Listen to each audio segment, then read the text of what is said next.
नमस्कार. मी सिव्हिल अलर्टच्या वतीनं सर्व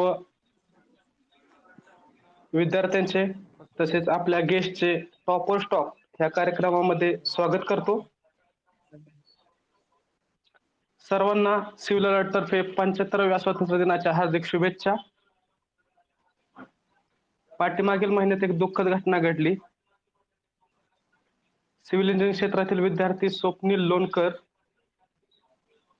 ह्या विद्यार्थ्याने आत्महत्या केली. त्याला सर्व विद्यार्थी व सिव्हिल अलर्ट तर्फे भावपूर्ण श्रद्धांजली. तर आजच्या आपल्या कार्यक्रमाला सुरुवात करूयात. आजचे आपले गेस्ट आहेत ज्यांनी MES 2000 मेन्स एक्झाम मध्ये 300+ स्कोर केला. तसेच महाराष्ट्रातील नामांकित टेस्ट सिरीज मध्ये ऑल महाराष्ट्र रँक 1 मिळवत यशाचं शिखर गाठलं. असे आपले आजचे गेस्ट म्हणजे मिस्टर मयूर अरोदा सर. यांना मी विनंती करतो की त्यांनी कार्यक्रमाला सुरुवात करावी व त्यांचं इंट्रोडक्शन द्यावं. Hello guys, I am Mayur Arora. पहिल्यांदा मी सिव्हिल अलर्ट टीमला धन्यवाद व्यक्त करतो मला ही संधी दिल्याबद्दल. या लेक्चरमध्ये मी माझी मेन्सची स्ट्रॅटेजी सांगणार आहे. ही स्ट्रॅटेजी तुम्हाला बाकी एक्झामसाठी सुद्धा कामी पडेल. आता बघा, प्रत्येकाचा आपापला पॅटर्न असतो. मी फक्त माझी स्ट्रॅटेजी शेअर करणार आहे इकडे. आणि असं काही कंपल्सरी नाही की ही स्ट्रॅटेजी फॉलो केल्यावर एक्झाम क्वालिफाय होईल म्हणून. याच्यातलं फक्त तुम्हाला काही गोष्टी घ्यायच्या आहे आणि शेवटी तुम्हालाच तुमच्या योग्यतेनुसार तुमची स्ट्रॅटेजी बनवायची आहे. ओके, तर हा लेक्चर शेवटपर्यंत ऐका, नक्कीच तुम्हाला याचा फायदा होईल. स्ट्रॅटेजीकडे जाण्या अगोदर मी पहिले स्वतःबद्दल काही सांगू इच्छितो. मी माझी इंजिनिअरिंग 2017ला कंप्लीट केली आहे, Babasaheb Naik college of engineering Pusad इथून. ओके, मग डिग्री कंप्लीट केल्यावर जॉब नसल्यामुळे मग पुण्याला आलो, जसं का आपण सगळे येतो. मग पुण्याला आल्यावर मित्रांनो मेडिसीचं सजेस्ट केलं. मेडिसीचं नाव ऐकलं होतं, मग मेडिसीचे क्लासेस केले. इथे आल्यावर मग कॉम्पिटिशनची जाणीव झाली. कॉम्पिटेटिव्ह एक्झाम्स काय असतात हे माहिती झालं. मग सुरुवातीला 1 वर्ष मी गेटचा अभ्यास केला फक्त. क्वालिफाय पण झालो, पण स्कोअर काही इतका विशेष नव्हता. मग काय करायचं पुढे, तर मग MPSC बद्दल ऐकलं होतं. मग MPSC द्यायची ठरवली. मग पहिल्या अटेम्प्टला MPSC प्री सुद्धा क्वालिफाय झालो नाही, ती पण राहिली. मग पुन्हा काय करायचं, तर परत गेटकडे यायचं ठरवलं. असं होते आपल्यासोबत, कारण आपल्यासमोर आपण प्लॅन बी घेऊन चालत नाही. मग मी पुन्हा गेट द्यायचं ठरवलं. यावेळेस स्कोअर आधीपेक्षा चांगला होता, पण हवं ते कॉलेज भेटला नाही. मग आता काय करायचं, तर मग NIT ला ऍडमिशन घेतली MTech साठी. आणि लगेच मग MPSC ची प्री होती 1 महिन्यानी. मग म्हटलं आता NIT ला जायचं आहे, तर थोडासा अभ्यास करून मग प्री देऊ एक वेळ, लास्ट अटेम्प्ट. मग त्यावेळेस प्री निघाली. मग असं ठरवलं की आता मेन्स पण काढायची आहे आणि मेन्सचा अभ्यास करायचा आहे. मग NIT मधलं ऍडमिशन कॅन्सल करून मेन्स द्यायचं ठरवलं. आणि मग प्री आणि मेन्सच्या मध्ये जे 5 महिन्याचा गॅप असतो, त्या 5 महिन्यात मी काय केलं तेच मी आज इथे शेअर करणार आहे.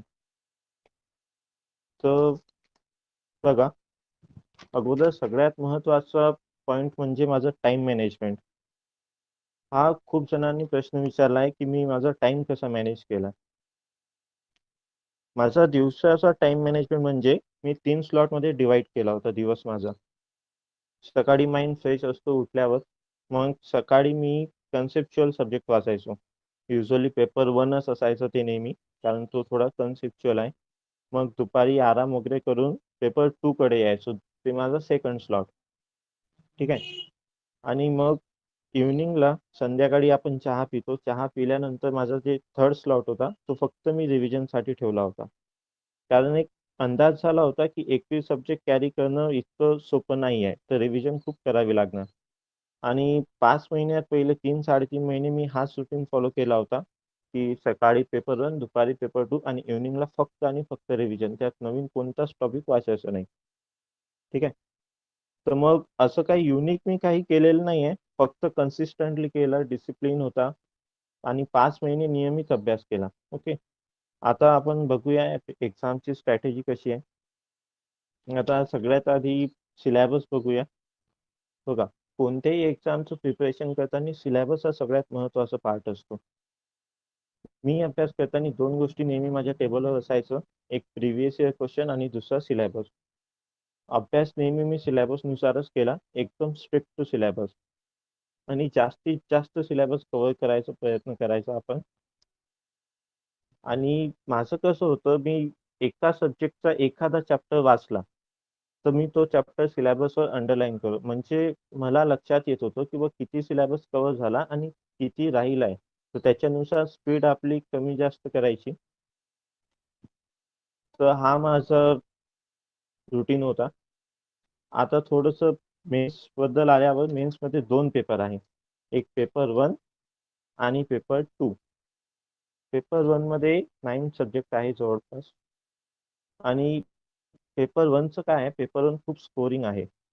तर पेपर 1 वर नीट अभ्यास करा, थोडंसं जास्त फोकस असू द्या. कन्सेप्च्युअल आहे, पण आपल्या एमपीएससी लेवलला खूप बेसिक क्वेश्चन येतात. कारण आय-ए-एसचं पेपर 1 तुम्ही जर का बघसाल तर खूप असं जास्त डिफिकल्ट आणि कन्सेप्च्युअल क्वेश्चन येतात. एमपीएससी तितके डिफिकल्ट क्वेश्चन विचारत नाही पेपर 1चे, बेसिक येतात. तर मग आणि तुम्ही बघसाल ना, 2019 ची जी मेन्स आहे त्याचा जो स्कोर आहे त्याचा मेजॉरिटी ऑफ पोर्शन पेपर 1 नी मुलांचा आलेला आहे. पेपर 1चा स्कोर पेपर 2 पेक्षा मुलांचा चांगला आहे.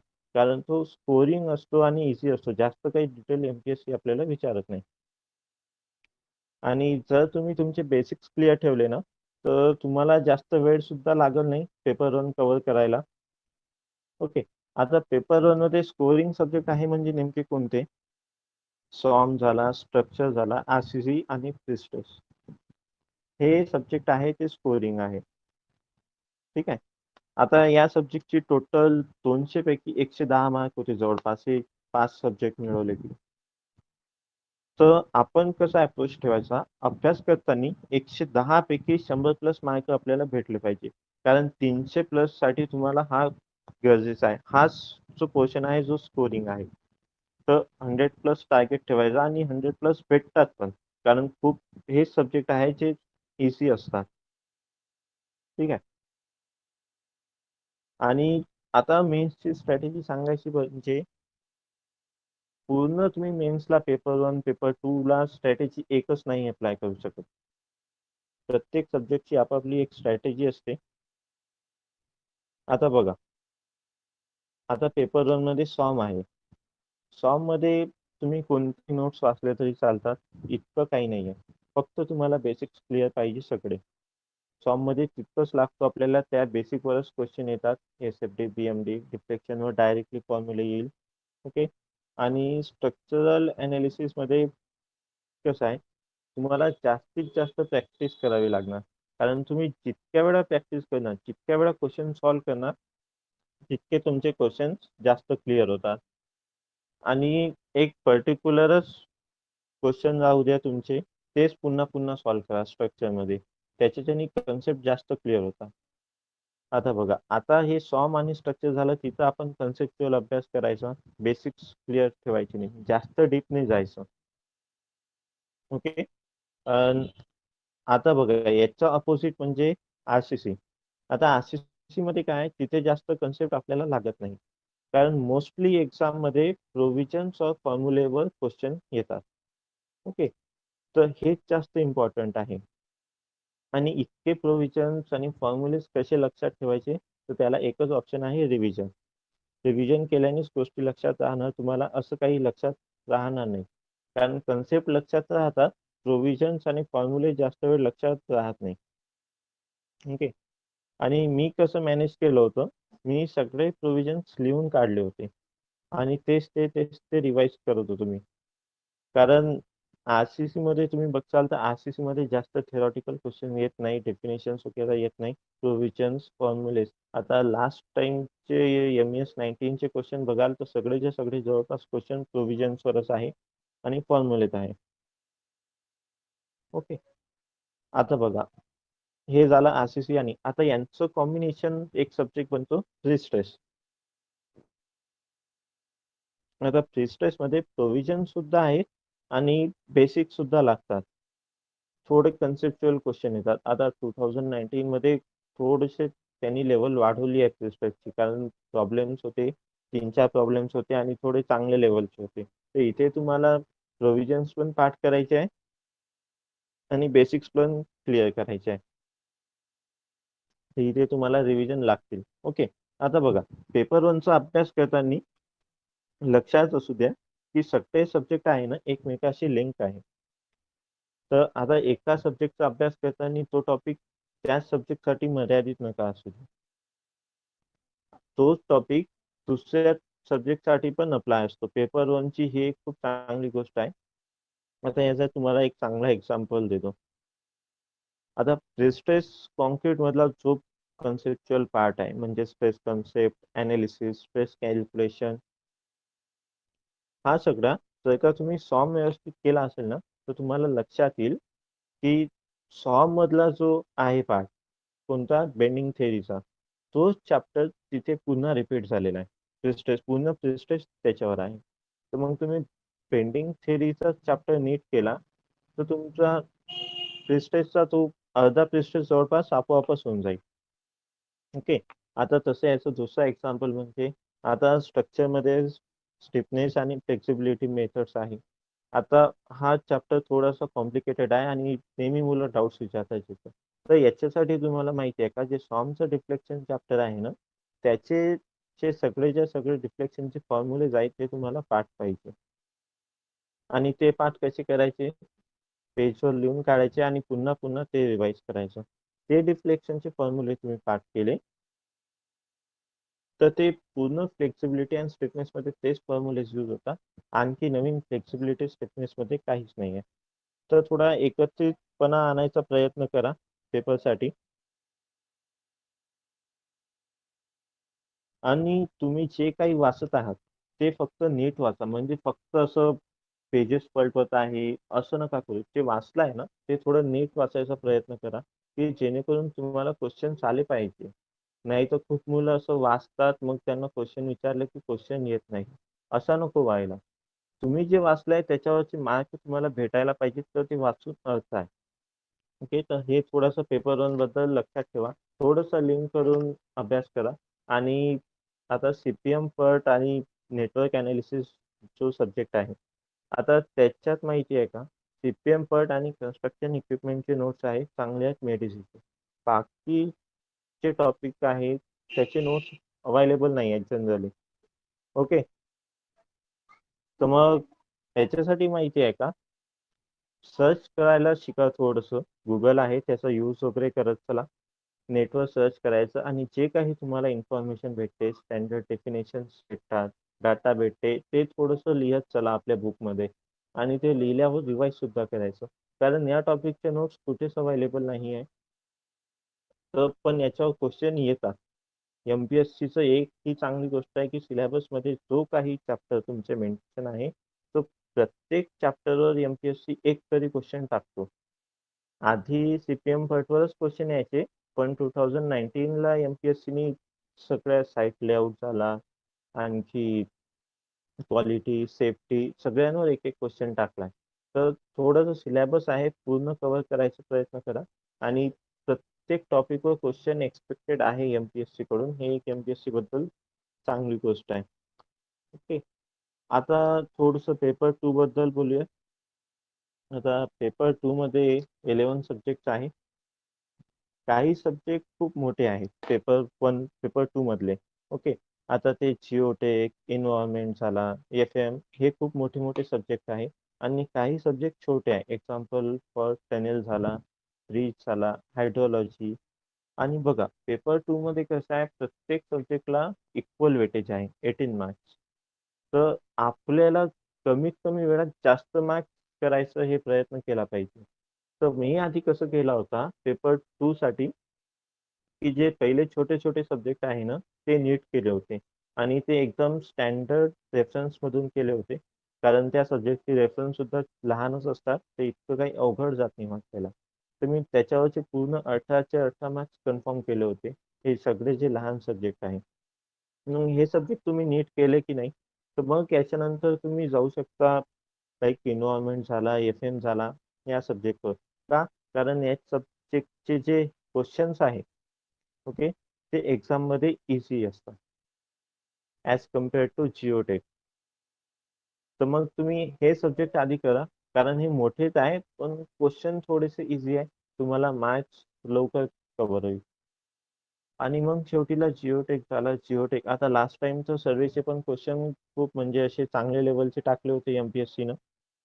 एक्सपेक्टेड नव्हते बट टाकले. तर मग हे सर्वे जिओटेक तुम्ही थोडस लास्टला ठेवा.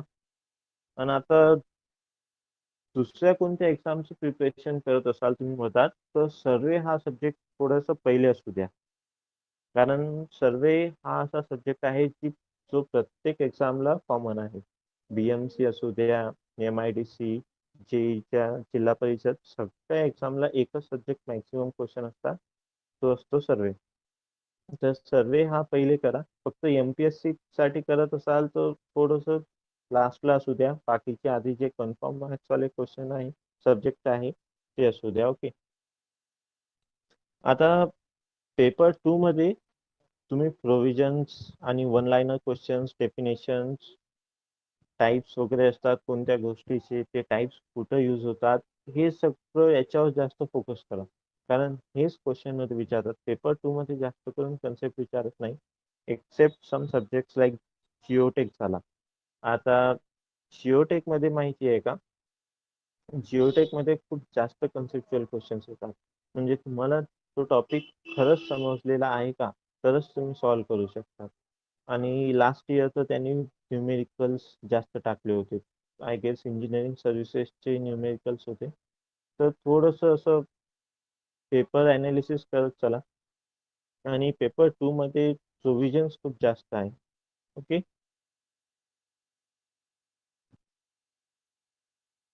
आणि आता हे सगळे प्रोव्हिजन्स लक्षात कसे ठेवायचे तर आता याच्यावर माहिती आहे का याची एकच ट्रिक आहे. रिव्हिजन करावं लागेल तुम्हाला. आणि रिव्हिजन खूप जास्त रिव्हिजन्स लागतात असं फ्रिक्वेंट असं नाही की तुम्ही आता मुलं काय करतात जनरली की पहिला सब्जेक्ट वाचतात मग दुसरा तिसरा मग 20 सब्जेक्ट वाचतात आणि 20 झाल्यावर पुन्हा पहिल्यावर येतात रिव्हिजन करायला. ओके. तर तसं नको व्हायला. कारण तुम्ही 20व्या सब्जेक्टवर येतात ना तर पहिला सब्जेक्ट हा विसरून जातात. मग पुन्हा तो पहिला सब्जेक्ट वाचायला तितकाच वेळ लागतो जितका तुम्हाला फर्स्ट रिडिंगला लागतो. आणि जवळपास सगळे मुलं हाच पॅटर्न फॉलो करतात. तर माझं म्हणणं असं की फ्रिक्वेंट रिव्हिजन असू द्या. आता मी रोज संध्याकाळी रिव्हिजन करायचो कारण मला माहिती आहे इतकं सारं रिव्हिजन लक्षात ठेवणं असं शक्य नव्हतं. आणि पेपर 2 मध्ये तुमच्यासाठी सगळ्यात जास्त इम्पॉर्टंट आहे ते शॉर्ट नोट्स. कारण तुम्ही जे रिव्हिजन करता ओके तर पुन्हा पुन्हा पुन्हा पुन्हा नॉर्मल नोट्स मधून रिव्हिजन करणं हे फिजिबल नाहीये. तर तुम्हाला काहीतरी वेगळं करावं लागेल दुसऱ्यांच्या समोर जायचं आहे तर थोडस शॉर्ट नोट्स वगैरे बनवा. आणि मी अभ्यास करताना पेपर 2 चा जो आहे ना ते 1-2 वेळा आधी नॉर्मल नोट्स मधून वाचलं होतं. ओके. आणि नंतर मग फक्त पेपर 1-2 चे जे शॉर्ट नोट्स होते पुन्हा पुन्हा पुन्हा पुन्हा तेच रिवाइज केले होते मी. पेपर 1-2 चे जे नॉर्मल नोट्स आहेत त्याच्याकडे गेलोच नाही मग पुन्हा शेवटपर्यंत जे शॉर्ट नोट्सच चालले. आणि कदाचित जर का तुम्हाला एखादा टॉपिक समजत नसेल तर मग तुम्ही नॉर्मल नोट्स कडे जाऊ द्या. नाही तर शॉर्ट नोट्सच चालू द्या. आणि पेपर 2 मध्ये तुम्हाला सिलेबस कव्हर करणे आवश्यक आहे. Paper 1 paper 2 syllabus is the most important. आणि आता सपोज तुम्हाला रिव्हिजन करायची आहे. आता सपोज ब्रिज इंजिनिअरिंगची रिव्हिजन करायची आहे.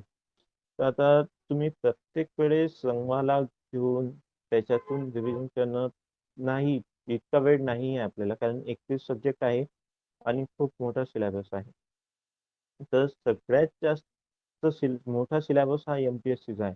गेटचा पण सिलेबस इतका मोठा नाही आहे जितका एमपीएससीचा आहे. तर मग तुम्हाला इथे शॉर्ट नोट्स बनवावं लागेल. तुम्ही शॉर्ट नोट्स बनवा. तेच ते वाचा. माझं कसं होतं प्रत्येक सब्जेक्टच्या मी शॉर्ट नोट्स काढल्या होत्या. म्हणजे मी आधी वाचायचो. मग जेव्हा दुसरी रिव्हिजन करायची तेव्हा शॉर्ट नोट्स काढून घ्यायचो. आणि मग दुसऱ्या रिव्हिजन नंतर मग शॉर्ट नोट्स मधूनच रिव्हिजन करायची. पुन्हा मेन नोट्स कडे जायची गरज नाही. तर तुम्ही शॉर्ट नोट्स काढा आणि त्याला पुन्हा पुन्हा रिवाइज करा. बघा, रिव्हिजनला ऑप्शन नाही आहे. ते तुम्हाला एमपीएससी साठी मॅन्डेटरी आहे, की करावीच लागेल. आणि असं फ्रिक्वेंटली करावी लागेल. असं नाही की सब्जेक्ट पासला 15-20 दिवस सोडून दिला आणि मग पुन्हा रिव्हिजन करतोय. मग तो सगळं व्हॅनिश व्हायला लागतो. तर तुम्ही रिव्हिजन वगैरे फ्रिक्वेंटली करा. आता थोडं प्रिव्हियस इयर क्वेश्चन बद्दल बोलून घेऊ. बघा, आता ही जी काही मी स्ट्रॅटेजी सांगितली की कोणत्या सब्जेक्टचा अभ्यास कसा करायचा, हे मी कशावरून ठरवली असेल की मला कोणीतरी सांगितली. मी प्रिव्हियस इयर क्वेश्चन्स आहे ना त्याचा अनालिसिस केला, म्हणजे खूप जास्त अनालिसिस केला. प्रिव्हियस इयर क्वेश्चन सगळ्यात जास्त महत्वाचा पार्ट आहे. आता बघा, आता मुलांजवळ असतात तर प्रिव्हियस इयर क्वेश्चन्स, पण मुलांना माहिती नसतात की प्रिव्हियस इयर क्वेश्चनचा यूज कसा करायचा. तर हा खूप महत्वाचा पॉइंट आहे. थोडस नीट आहे का. आता बघा, सपोज तुम्ही कोणताही सब्जेक्ट स्टार्ट करणार आहे, तर त्याच्या अगोदर प्रिव्हियस इयर क्वेश्चन बघून घ्या त्या सब्जेक्टचे. ओके. आता सपोज तुम्ही एखादा सब्जेक्ट स्टार्ट करणार आहे ना, तर स्टार्ट करण्या अगोदर थोड्या वेळ आधी त्याचे क्वेश्चन सगळे बघून घ्या. सगळ्या इयरचे काय काय आहे ते क्वेश्चन समजून घेण्याचा प्रयत्न करा. आणि समजून घेण्याचा प्रयत्न म्हणजे ते क्वेश्चनचा पॅटर्न कसा आहे. सपोज वन लाइनर आहे, की मल्टिपल स्टेटमेंट वाले क्वेश्चन आहे, की न्यूमेरिकल आहे, की प्रोव्हिजन्स विचारले आहे, डेफिनेशन विचारले आहे. हे सगळं थोडंसं ऑब्झर्व करायला शिका. आणि तुम्ही जेव्हा प्रिव्हियस इयर बघसाल तर तुम्हाला त्या सब्जेक्टचे हॉट टॉपिक्स कळेल. या सब्जेक्ट मध्ये जास्त कोणत्या टॉपिकवर क्वेश्चन आला, कोणता चॅप्टर आहे जो इम्पॉर्टंट आहे, की प्रत्येक वेळेस 2 ते 3 क्वेश्चन येतात. हे थोडस नोट डाऊन करत चला. आणि त्याच्यानंतर मग तुम्ही सब्जेक्टच्या अभ्यासाला सुरुवात करा. आणि अभ्यास करताना तर तुम्हाला पूर्ण सब्जेक्ट कव्हर करायचा आहे, तो विषय नाही. ठीक आहे. पण जे तुम्ही हॉट टॉपिक्स काढले आहे, ते हॉट टॉपिक्स तुम्ही नीट अभ्यास करा, कारण तो सगळ्यात महत्वाचा पार्ट आहे एमपीएससीचा. एमपीएससी माहिती आहे का, फक्त क्वेश्चन चेंज करते. टॉपिक एमपीएससीचा तोच असतो. एमपीएससी एकाच टॉपिकवर क्वेश्चन विचारल, पुढच्या वर्षी त्या टॉपिकवरचा दुसरा क्वेश्चन विचारल, तिसऱ्या वर्षी त्या टॉपिकवरचा फिरून क्वेश्चन विचारल. पण एमपीएससी जे टॉपिक आहे ना, ते फिक्स आहे. तर तुम्ही थोडेसे ते टॉपिक बघत चला, कारण टॉपिक खूप जास्त इम्पॉर्टंट असतात. ओके. आता फॉर एक्झाम्पल, याचा एक एक्झाम्पल देतो तुम्हाला. हायड्रॉलिक मशीन म्हणून पेपर 2 चा एक सब्जेक्ट आहे. ओके. आणि हायड्रॉलिक मशीन मधला एक टॉपिक आहे स्पेसिफिक स्पीड. आता 2015 ला पण स्पेसिफिक स्पीडवर क्वेश्चन होता. 2017 ला पण स्पेसिफिक स्पीडवर क्वेश्चन होता. म्हणजे 2017 ला पंपची विचारली होती, 2018 ला बहुतेक टर्बाईनची विचारली होती. आता हे सगळे क्वेश्चन झाले. आता मग एमपीएससी ने काय केलं, 2019 ला स्पेसिफिक स्पीडचे डायमेन्शन्स विचारले.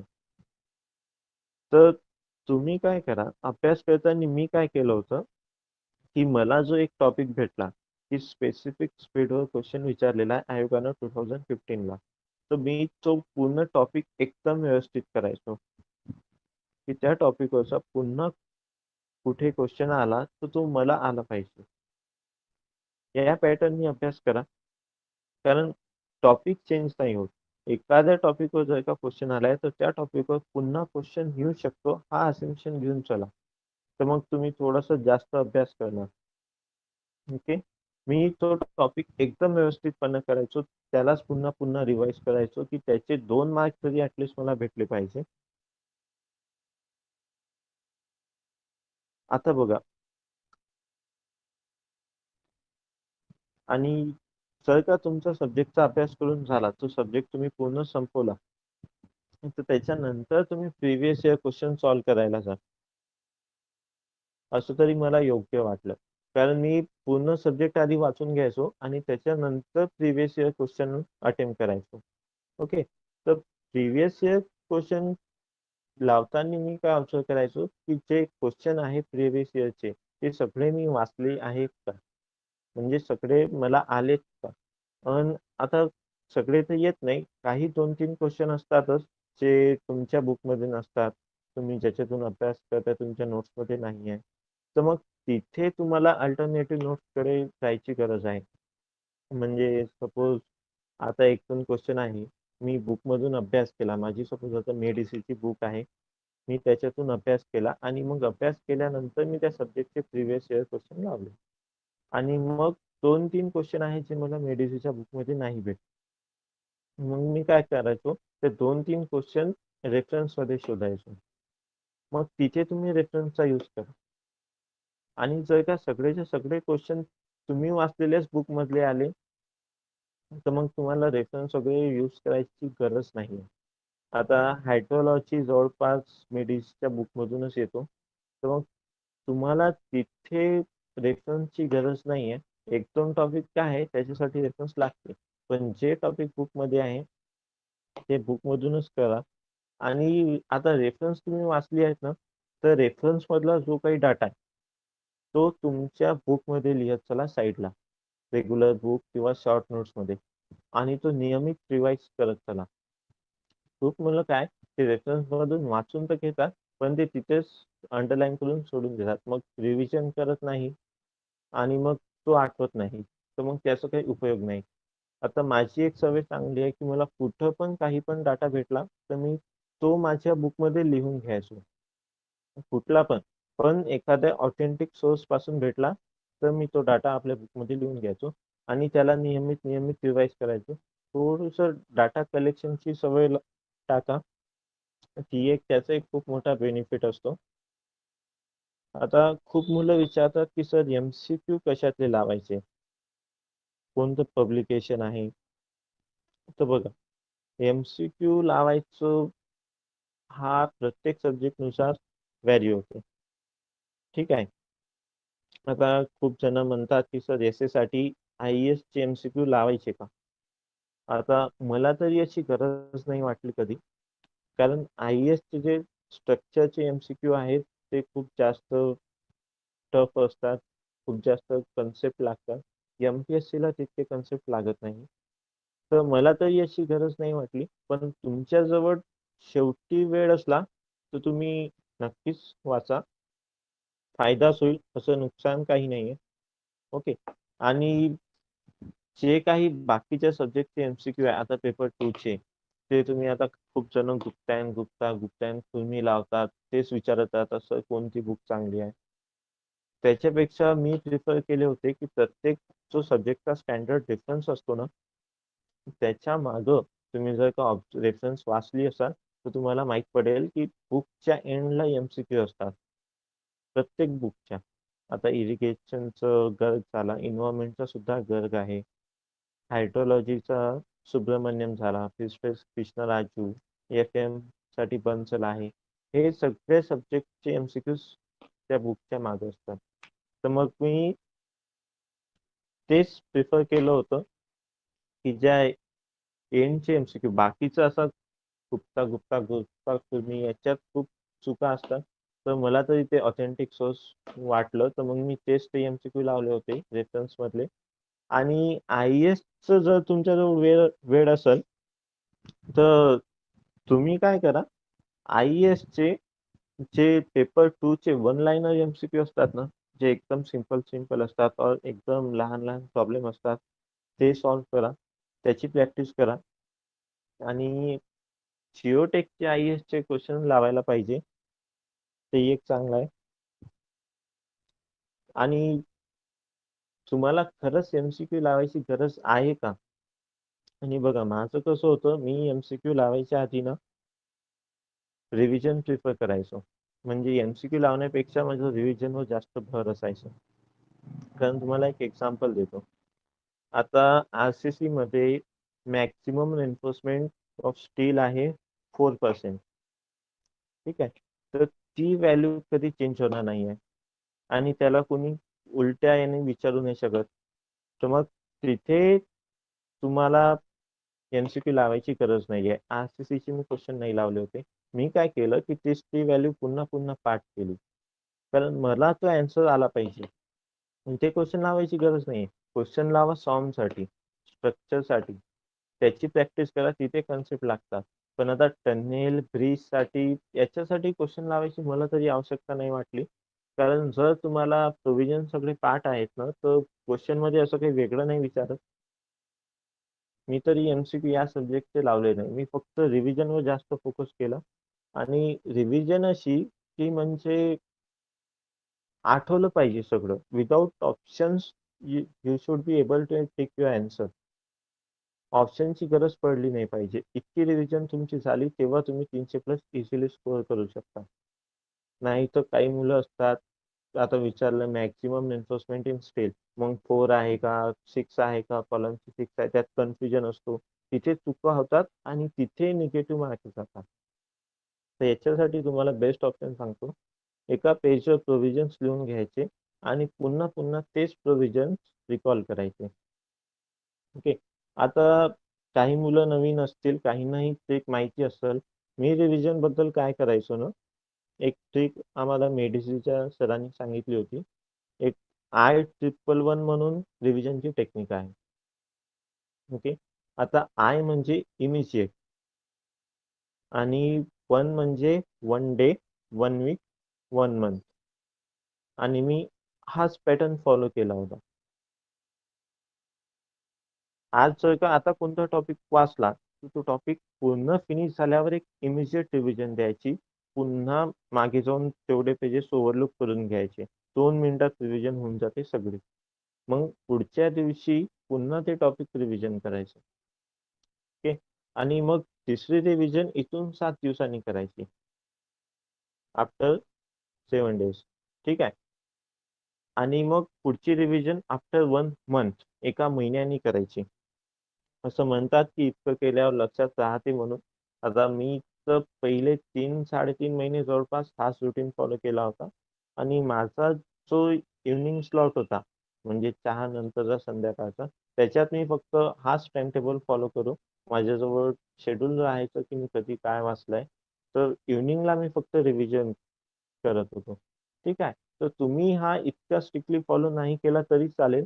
फक्त इतकं लक्षात राहू द्या की रिव्हिजन ही मस्ट आहे आणि फ्रिक्वेंटली रिव्हिजन लागते. जास्त गॅप नका पडू देऊ. एखादा टॉपिक वाचलाय मग पुढच्या महिन्यात वाचतोय असं नका.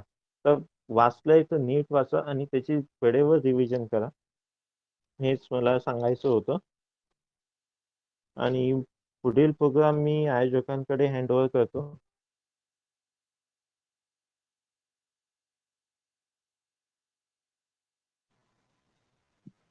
धन्यवाद सर.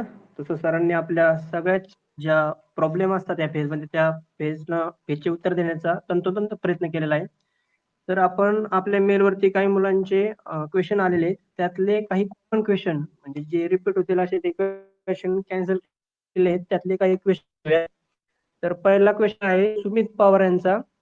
सुमित पवार विचारतायत की सर मेन सिलेबस मधील आतापर्यंत 4 ते 5 सब्जेक्ट कव्हर झालेले आहेत. पुढील माझी स्ट्रॅटेजी कशी असावी, हा त्यांचा पहिला प्रश्न आहे. आणि दुसरा, यानंतर रिव्हिजन स्ट्रॅटेजी बद्दल थोडं मार्गदर्शन करावं. आता 4 ते 5 सब्जेक्ट झाल्यावर मला तरी वाटते तुम्ही सध्या तरी तुमचं सिलेबस कव्हर करण्यावर जास्त फोकस केला पाहिजे. कारण इथून तरी जास्त वेळ भेटणार नाहीये. 2.5 ते 3 महिने जास्तीत जास्त भेटणार मेन्ससाठी. आणि इतक्या कमी वेळात इतका मोठा सिलेबस कव्हर करणं शक्य नाहीये. तुम्ही सध्या थोडीशी स्पीड वाढवा, वेळ जास्त द्या आणि सगळ्यात आधी सिलेबस कंप्लीट करा. आणि जे काही वाचलंय ते थोडं थोडं रिवाइज करत चला. कारण एकदम पण जास्त वेळ तुम्ही जर का दिला तर मग तुमचं सिलेबस राहून जाईल. माझ्यासोबत पण झालं होतं. मी 3-3.5 महिने रिव्हिजनचा स्लॉट जास्त फॉलो केला. शेवटी असं वाटलं की सिलेबस राहिलाय, तर ते स्लॉट काढून मग मी सिलेबस आधी कंप्लीट केला. कारण बघा, एखादा सब्जेक्ट डिटेल करण्यापेक्षा तुम्हाला सगळ्या सब्जेक्टचे बेसिक्स माहिती असणं आवश्यक आहे. कारण एमपीएससी चे क्वेश्चन एकदम बेसिक लेवलवर असतात. तुम्ही इंट्रो सुद्धा वाचून गेले ना, त्यातला देखील एखादा क्वेश्चन पडतो. तर सिलेबस कम्प्लीट करा, इतकंच माझं मत आहे. आणि रिव्हिजनची स्ट्रॅटेजी तर मी सांगितलेलीच आहे आधी, तीच फॉलो करा. फक्त जास्त गॅप नका पडू देऊ रिव्हिजनमध्ये. Okay sir. दुसरा क्वेश्चन आहे तुषार सोमवंशी. तुषार सोमवंशी विचारतायत की सर विदाउट रेफरन्स बुक आपण 300 प्लस स्कोर करू शकतो का? हा थोडासा अवघड प्रश्न आहे. आता मी तर यूज केले आहे. आता ते डिपेंड करते की तुम्ही कोणत्या क्लासेसचे नोट्स यूज करत आहे. आता एखादी चांगल्या क्लासेसचे नोट्स असले तर ते रेफरन्सची गरज कमी पडते. आणि आता साध्या नोट्स असेल तर तिथं रेफरन्सची गरज जास्त असते. तर थोडंफार बाजूला असू द्या, एकदम पूर्ण रेफरन्स वाचायची गरज नाही. जसं मी म्हटलं होतं की प्रिव्हियस इयर बघा, त्याच्यातले ते टॉपिकचे क्वेश्चन तुमच्या बुकमध्ये नाही आहे. फक्त ते टॉपिक्स तुम्ही रेफरन्स मधून वाचा. बाकीची पूर्ण रेफरन्स वाचायची गरज नाही लागत कोणालाच. इतकं 1000 पेजेसची प्रत्येक रेफरन्स आहे, इतका वेळ आपल्याकडे बी नसतो. फक्त टॉपिक नुसार थोडंफार तुम्हाला रेफरन्स कडे जावंच लागेल. Okay sir. पुढचा क्वेश्चन रोहित कट्टे यांचा आहे. ते बोलताय की सर सीपीएम सब्जेक्टसाठी एमसीक्यू साठी कोणतं बुक प्रेफर करावं? म्हणजे सीपीएम मध्ये काही टॉपिक आहेत जसे की job layout, safety, inventory, material management या टॉपिक रिलेटेड स्टडी मटेरियल कुठं भेटत नाही आणि त्यावरचे एमसीक्यू तर कुठंच भेटत नाही. मग यासाठी तुम्ही कोणतं स्टडी मटेरियल सजेस्ट कराल? बघा, आता जे सीपीएम पार्ट म्हणजे तो सब्जेक्ट आहे, त्याच्यातला एक सीपीएम पार्ट हा एक टॉपिक आहे.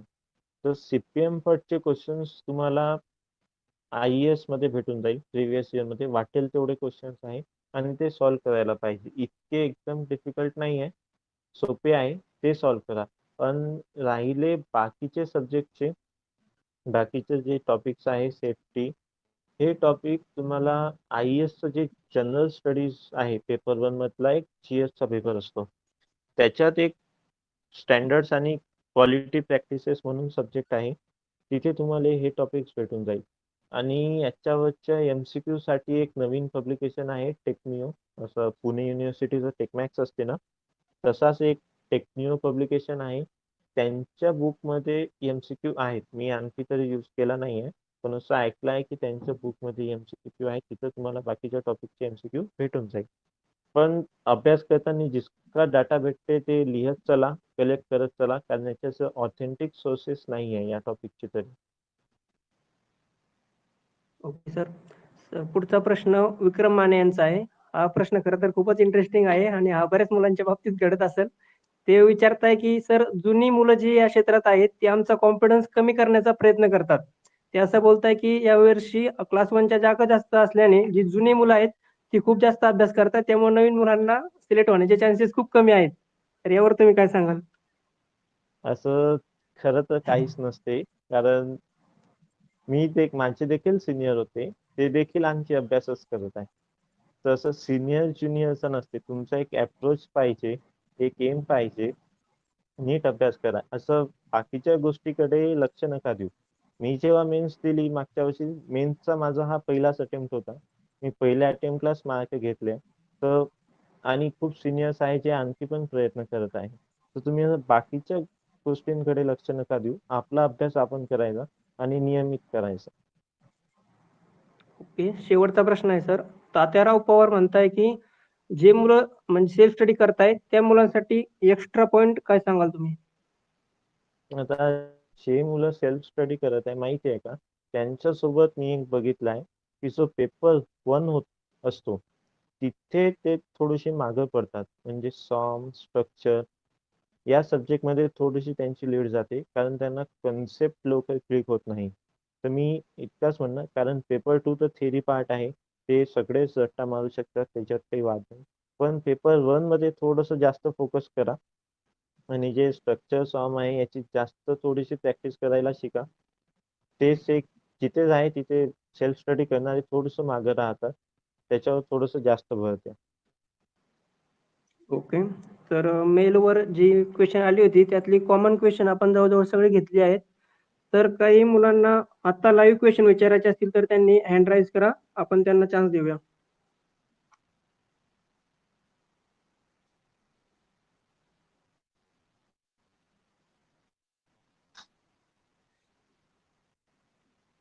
हॅलो. हा बोला.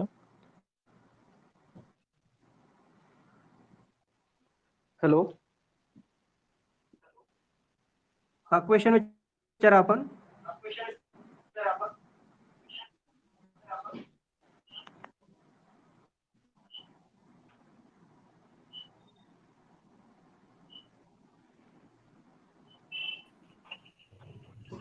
हॅलो.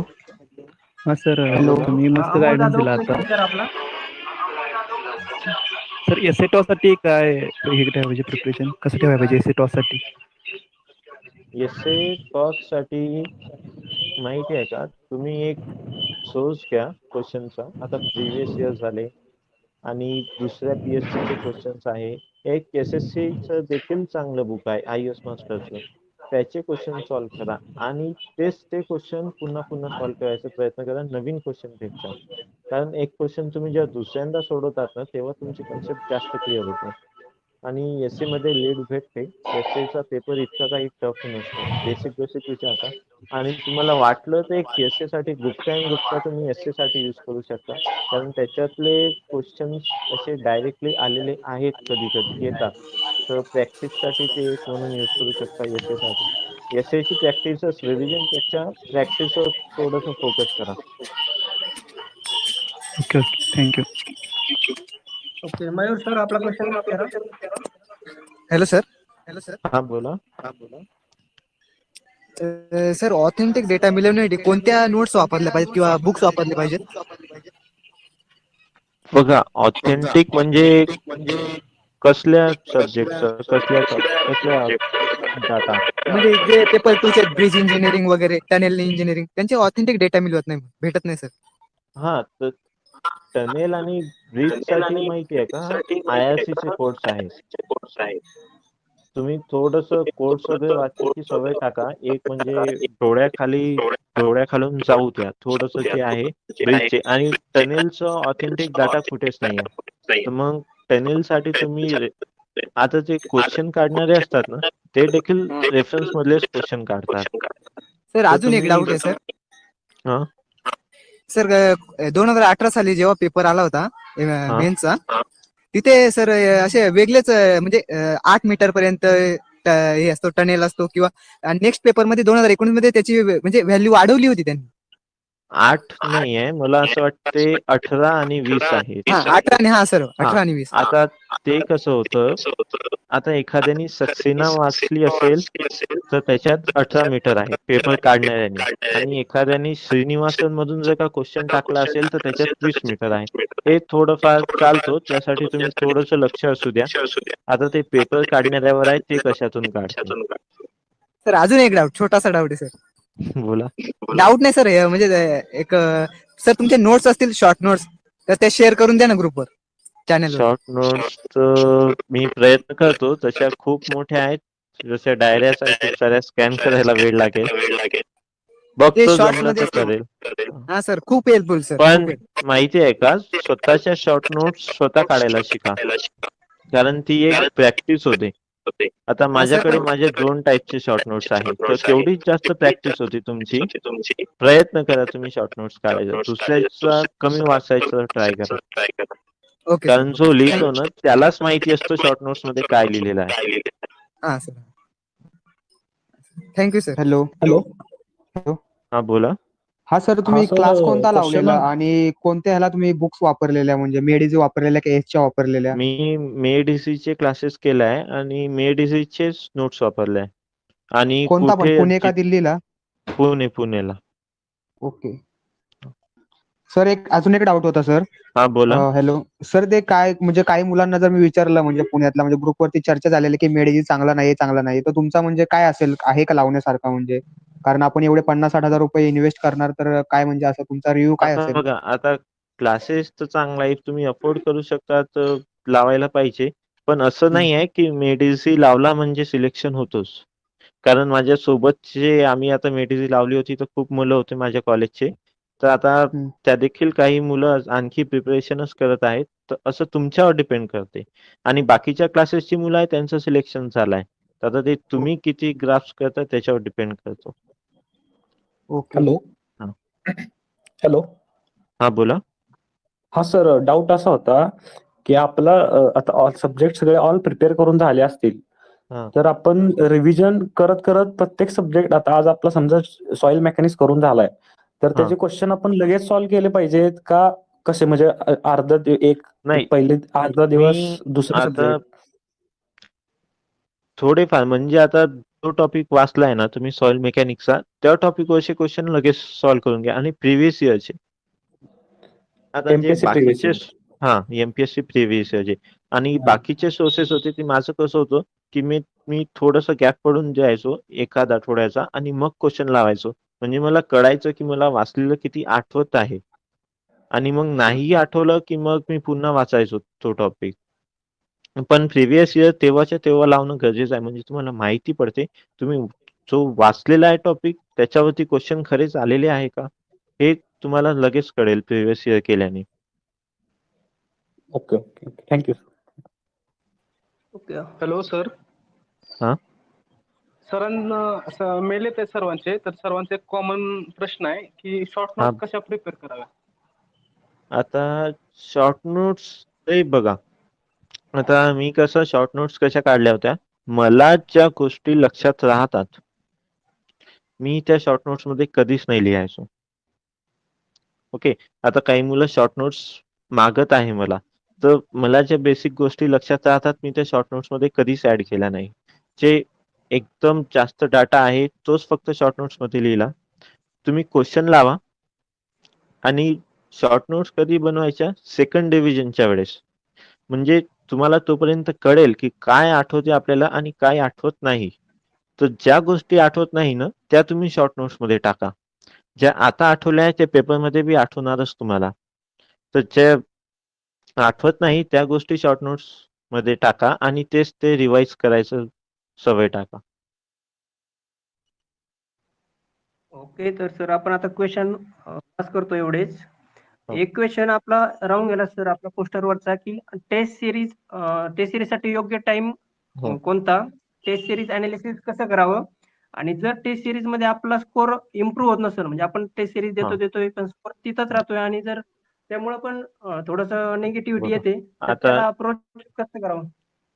टेस्ट सिरीज पहिला तुमचा फोकस असला पाहिजे सिलेबस कम्प्लीट करायचा. सिलेबस कम्प्लीट केल्याशिवाय मला तरी नाही वाटत की टेस्ट सिरीजचा काही उपयोग आहे.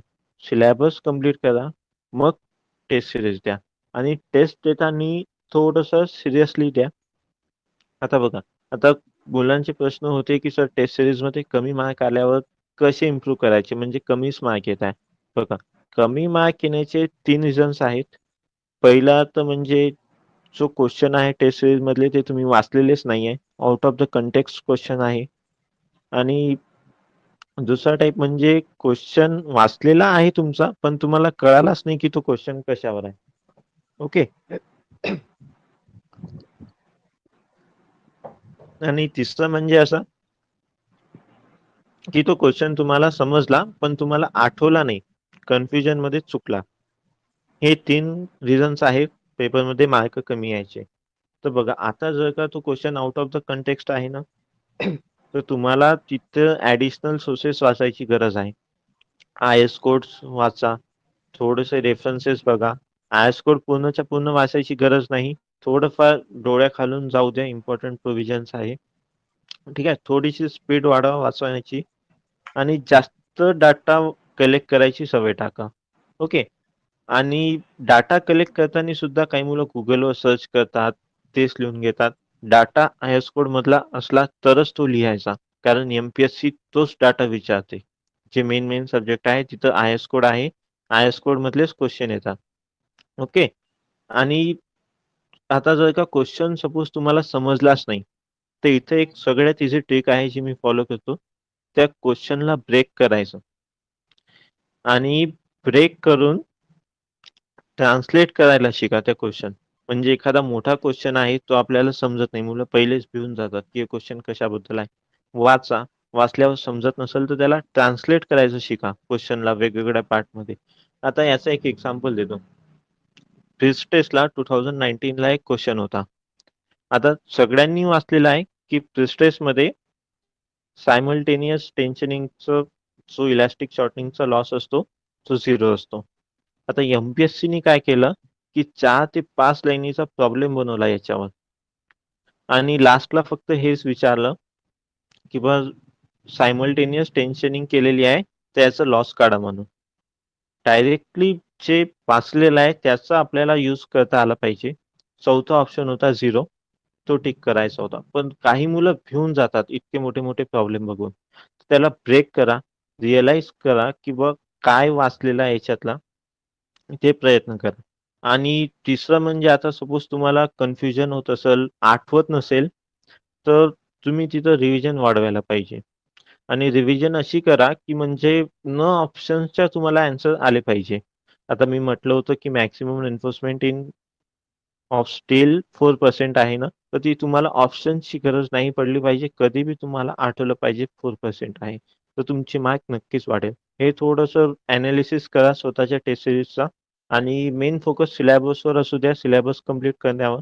कारण सिलॅबस कंप्लीट केल्याशिवाय तरी टेस्ट सीरीजकडे नको जायला असं मला वाटते. आणि ओके मग सर. टेस्ट आजच्या सीरीज प्रोग्रामचा हॅलो हा बोला बोला. आणि एक हा बोला सांगायचं बोला. होतं की टेस्ट सिरीज आपण जेव्हा देतो, आता सपोज 2 टेस्ट सिरीज आहे, तर 7 दिवसाचा गॅप आहे 2 टेस्टमध्ये. तर आपण पहिली टेस्ट दिली, आपण काय करतो मग त्या 7 दिवस दुसऱ्या टेस्टचंच रिवाइज करतो की ही टेस्ट चांगल्यानं देऊ. मग तिथे तुमचा सिलॅबस मागे राहून जातो. तिथे तुम्ही पहिला फोकस आपला याच्यावर करा की पूर्ण आपलं जे फायनल टार्गेट आहे ती मेन्स आहे, ती टेस्ट सिरीज नाही आहे.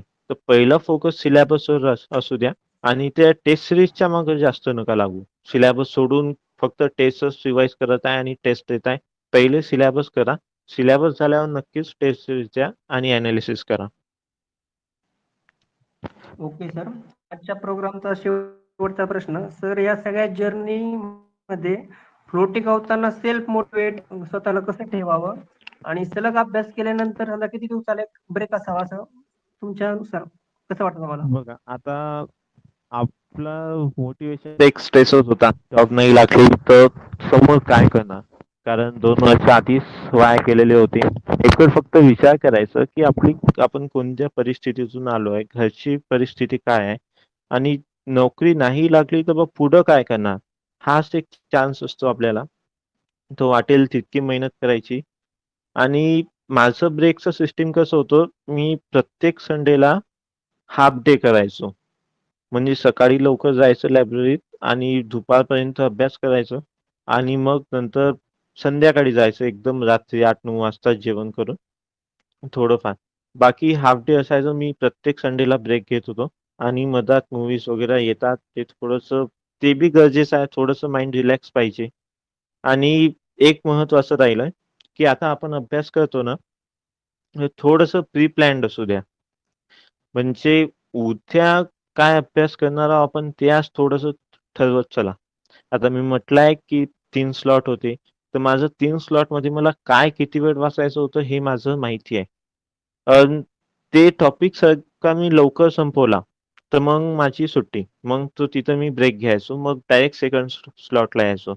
जसं एक डोक्यात असायचं की हे पटकन फिनिश करू, आराम करायला भेटेल. तर मग त्याच्यामुळे मी फास्ट अभ्यास करायचो. ब्रेक पण आवश्यक आहे. असं दिवसभर पण अभ्यास नाही. थोडंफार रिलॅक्स पण पाहिजे. ओके. चालतंय सर. खूप खूप धन्यवाद सर. खूप मोलाचं मार्गदर्शन तुम्ही केलं आणि याचा फायदा नक्कीच सगळ्या मुलांना होईल. आणि आपल्या चॅनलवर आयोजित केलेल्या या चर्चेला आज मुलांनी पण खूप छान रिस्पॉन्स दिला. त्यामुळे त्यांचेही आभार. तुमचे पुनश्च आभार सर. आणि असे सेशन आपण मुलांच्या फायद्यांसाठी भविष्यातही घेत राहू. सर्व मेन्ससाठी अभ्यास करणाऱ्या मुलांना व आपल्या अजून दुसऱ्या कॉम्पिटिटिव्ह एक्झाम करणाऱ्या मुलांना परीक्षेसाठी शुभेच्छा. आणि आपण आपलं आजचं हे संभाषण इथे संपवतो. धन्यवाद.